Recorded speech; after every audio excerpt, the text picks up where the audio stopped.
আসসালামু আলাইকুম রহমতুল্লাহ বরকাত।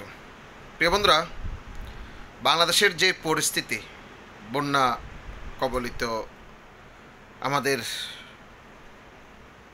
বাংলাদেশি ভাই বোনেরা অনেকেই বন্যা পানিতে আটক রয়েছেন। আমরা এই প্রবাস থেকে আমরা কিছুই করতে পারতেছি না, একমাত্র দোয়া ছাড়া। সো আমি আমার সকল শুভাকাঙ্ক্ষী যারা প্রবাসের মধ্যে আছেন তাদের উদ্দেশ্য করে একটা কথা বলবো।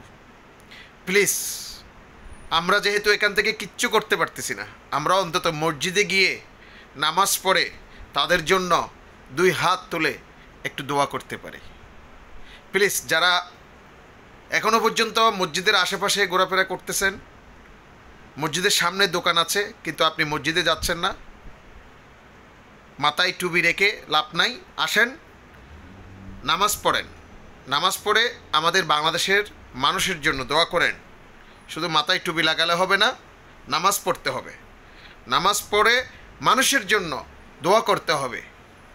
সো যারা এখনও পর্যন্ত মসজিদের আশেপাশে ঘোরাঘুরি করতেছেন, জোহরের আজান হয়ে গেছে, জোহরের নামাজ হয়ে গেছে, যারা এখনও পর্যন্ত পড়েন নাই, প্লিজ সবাই একটু মসজিদে যান।